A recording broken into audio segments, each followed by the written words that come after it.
अस्सलाम वालेकुम प्यारे दोस्तों, क्या हाल चाल है। प्यारे दोस्तों, आज की वीडियो भी बड़ी कमाल की होने वाली है, क्योंकि बहुत सारे दोस्तों के अक्सर यही कमेंट आते थे कि जनाब कोई ऐसा सिस्टम भी बनाएं कि जो कि 12 वोल्ट को 220 वोल्ट एसी बनाए। तो दोस्तों, आज हम एक बहुत सादा सा एक सिस्टम बनाएंगे जिसके ज़रिए जनाब आप किसी भी चीज़ को 12 वोल्ट पर जनाब बिजली वाली चीज़ को चला सकेंगे।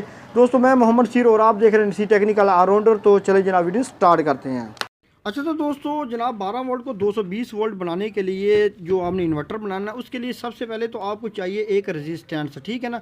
ये रेजिस्टेंस 1K की जनाब ये आपको किसी भी पुरानी किट में मिल जाएगी, ये आपको बाज़ार में लाने की बिल्कुल ज़रूरत नहीं है। उसके बाद जनाब आपके पास दोस्तों एक मेन चीज़ जो कि इस प्रोजेक्ट की सबसे अहम चीज़ है, जो कि ऐसे समझे कि पूरा प्रोजेक्ट ही इसके बिना जनाब चल ही नहीं सकता। तो दोस्तों ये है मोसफेट।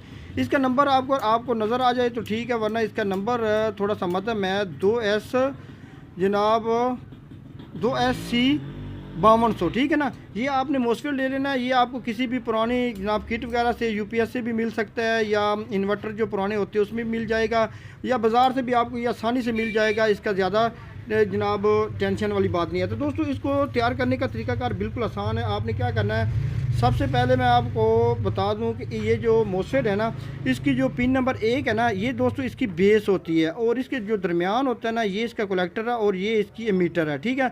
तो मैं आपको बड़ा आसान सा तरीका बताऊंगा ताकि कोई भी अनाड़ी बंदा जो है ना, वो अगर बनाना चाहे तो उसको आसानी से इसको बना सके, ठीक है। तो मैं जनाब इसको मैं एक सेकंड हैंड इस्तेमाल कर रहा हूँ। आप चाहें तो नया भी ले सकते हैं, किसी किट से भी निकाल सकते हैं।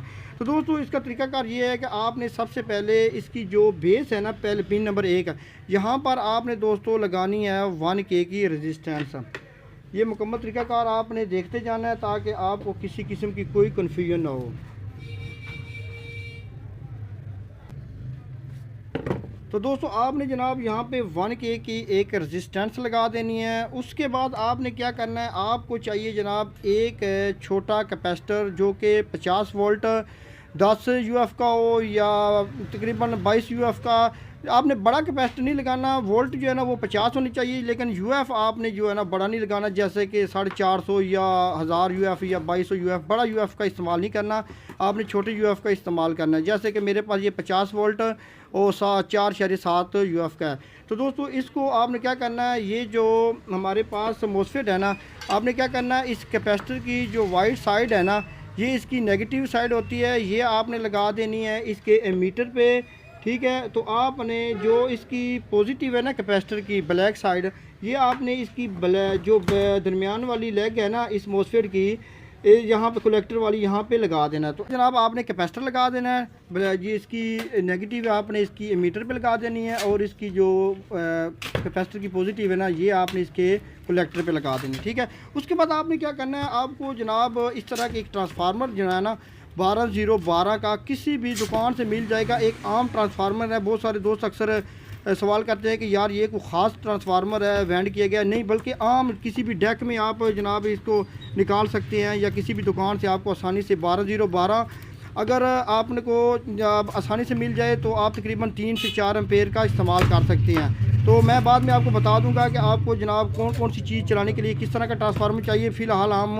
आपको जनाब 12 वोल्ट को 220 वोल्ट प्रोजेक्ट में हम ये 12012 3 एम्पेयर का ट्रांसफार्मर इस्तेमाल कर रहे हैं। तो दोस्तों, आपने क्या करना है, इसकी जो रेड तारें होती है ना, ये इसकी होती है 220 वोल्ट इन की, और ये होती है इसकी 12 वोल्ट की आउट की। लेकिन आज हमने इसको जनाब इस्तेमाल करना है DC to AC, तो इसलिए हमने ये पर जो तारें हैं ना, वो हमने जनाब इस मोसफेट के साथ लगानी है, और ये जो तारें हैं ना, यहाँ से हमने आउटपुट AC लेना है। तो AC लेने के लिए आपने क्या करना, आपने इसमें जो बल्ब वगैरह लगाना है ना, उसके लिए आपने इसको जनाब यहाँ से इसके साथ होल्डर जो है ना उसको पहले लगा देते हैं, फिर दूसरी साइड। तो आपने जनाब इस तरह का ये होल्डर लगा देना, जिसमें हम बल्ब वगैरह चेक करेंगे, या जितना भी लोड होगा वो हम जनाब इसको बल्ब होल्डर को उतार के भी चेक। तो अब जनाब आपने क्या करना है, इस ट्रांसफार्मर की दूसरी साइड में जनाब 3 तारें होती है। इन तारों में से 2 जो है ना वो जनाब ब्लू हैं और एक वाइट। आपने क्या करना है, जो ट्रांसफार्मर की पिन नंबर ये पहली वायर है ना, ये आपने इस 1K के रेजिस्टेंस के साथ यहाँ पे लगा देना है, ठीक है ना। सारा तरीका आपके सामने इसलिए कर रहा हूँ ताकि आप अगर ये बनाना चाहें तो आप आसानी से बना सकें, ठीक है। आपने यहाँ पे लगा देना है, और उसके बाद आपने क्या करना है, और दोस्तों जो दूसरी ब्लू तार है ना, वो आपने ये जो कैपेसिटर है ना, कैपेसिटर की जो दरमियान वाली ये पॉजिटिव पिन है ना, यहाँ पे लगा देना, यानी कि इस मोसफेट के कलेक्टर पे लगा देना। यहाँ तो ट्रांसफार्मर की ये दोनों तारें जनाब लगा दी गई। अब इसकी बच गई है वाइट तार, ये तार दरमियान वाली, ठीक है ना। ये आपने जनाब कर लेनी साइड पे, क्योंकि यहाँ पर हमने देना है बैटरी का 12 वोल्ट करंट। तो अब बैटरी का जो नेगेटिव है ना, वो दोस्तों वो आपने बना देना है, इसका एमीटर है, इस मोसफेट का एमीटर जो है ना, ये बन जाएगा बैटरी का नेगेटिव, ठीक है। तो ये इसका बैटरी का नेगेटिव हो गया, और ये जो ट्रांसफार्मर की दरमियान वाली वायर है ना, ये बैटरी की पॉजिटिव होगी। अभी हम जनाब इसको करंट ला के चेक करते हैं।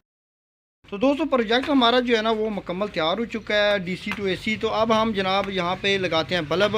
तो बल्ब इसके लिए हम जनाब ये इस्तेमाल करते हैं, 12 वाट का भी लगा सकते हैं, 9 वाट का भी, जितना मर्ज़ी आपने जो चीज़ चलानी आप चला सकते हैं। तो ये मैं आपको खोल के दिखा रहा हूँ, ये बिजली वाला बल्ब है। आप ऐसे ना समझें कि यार शायद 12 वोल्ट वाला है। तो ऐसे प्रोजेक्ट का या मेहनत करने का क्या फ़ायदा जिसमें जनाब हम आपके साथ फ्रॉडबाजी करें। तो दोस्तों ये बल्ब आपने बिजली वाला जनाब लगा देना है इसके अंदर, होल्डर के अंदर, ठीक है। यहाँ पे तो आपने जो भी चीज़ चलानी है, आप मैंने बल्ब चलाना था तो मैंने इसका होल्डर लगाया, आप चाहें तो सॉकेट वगैरह भी लगा सकते हैं। तो दोस्तों अब पीछे से हम इसको करंट देना है बैटरी का। तो बैटरी जनाब मैंने तारें जनाब बैटरी पे लगा दी हैं, ये तारें हैं इसकी, ये देखिए ये पॉजिटिव है इसकी और ये नेगेटिव है। आपने करंट जो है ना वो ख्याल रखना है कि उल्टा आपने नहीं लगाना। तो अभी जनाब हम इसको चेक करते हैं। तो दोस्तों चेक करने से पहले आपने लाइक ज़रूर वीडियो को करना है, क्योंकि हम आपके लिए मेहनत करते हैं, तो आप भी हमारी हौसला अफजाई किया करें, ठीक है।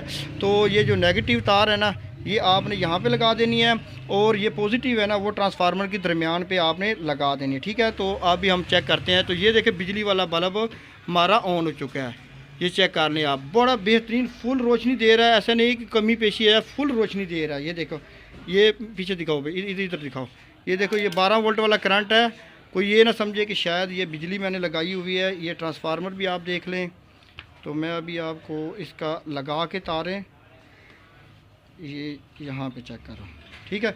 ये देखो ये बल्ब चेक करो, ये थोड़ा सा ट्रांसफार्मर जो है ना वो आवाज़ देगा हल्की फुल्की। ये देखो, आपने ये ख्याल रखना है कि आपका करंट यहाँ पे हाथ नहीं लगना चाहिए, क्योंकि यहाँ पे फुल हैवी करंट बन रहा है, ठीक है। तो इस तरफ आप करंट हाथ वगैरह लगा सकते हैं, क्योंकि इस तरफ से कोई मसला ही नहीं है। लेकिन दूसरी साइड पे आपने हाथ नहीं लगाना, क्योंकि वो जनाब उधर हैवी करंट है। ये देखो ये ट्रांसफार्मर यहाँ पे, ये देखो जैसे मर्ज़ी आप आगे पीछे इसको कर लें। ये पूरा प्रोजेक्ट, ये टोटल हमारा प्रोजेक्ट यही है, ठीक है। अच्छा यहाँ पर आपने 2-3 चीज़ें नोट करनी हैं।